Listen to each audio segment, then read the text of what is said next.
कार्तिक मस्त महिनावा घर घर दिया जले। कार्तिक मस्त महिनावा घर घर दिया जले।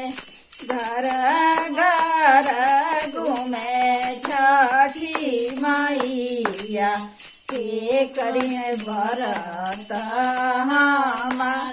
घर घर घूमे छठी मैया के करिए व्रत हमार।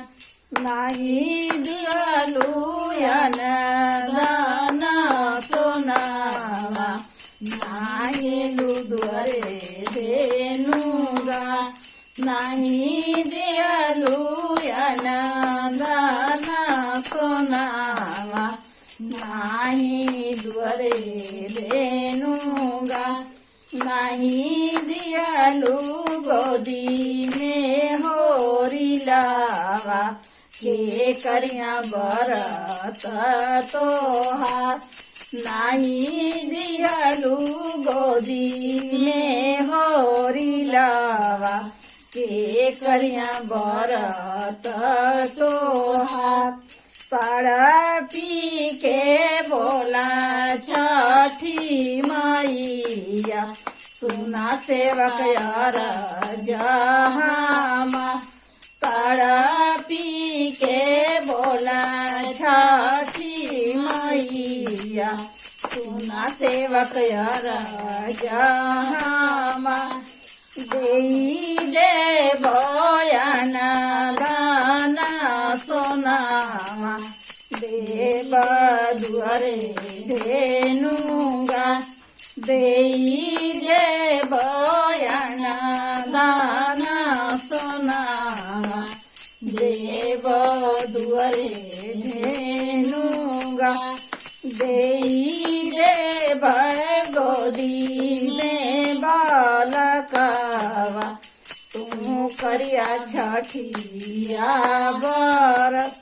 देई देव गोदी में बालकावा तुम करिया छठिया व्रत।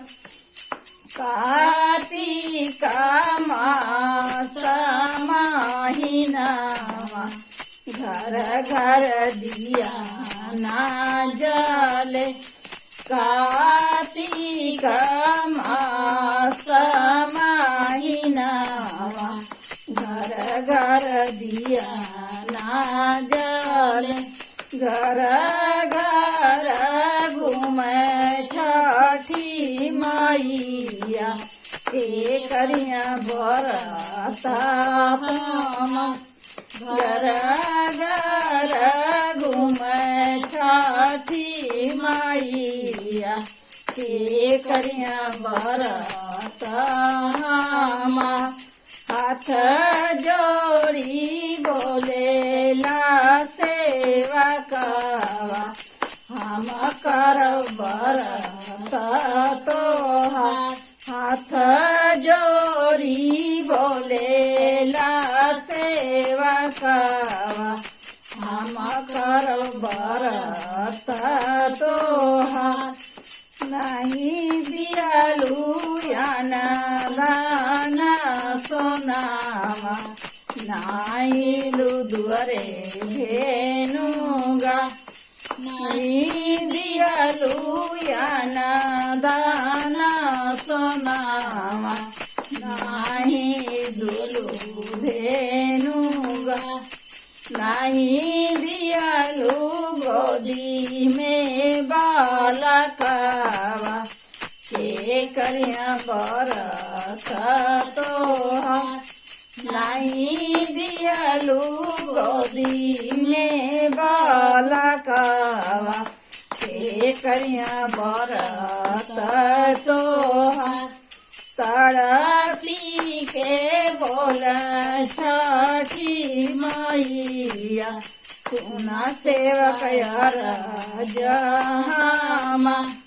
तड़पी के बोला छठी मैया सुना सेवक यार जहाँ देई रे बयान धन सोनामा देव दुआरे धेनुगा देई रे बयान धन सोनामा देव दुआरे धेनुगा देई रे गोदी में बालकवा तू करिया झकामा देई रे गोदी में बालकवा तू करिया झकामा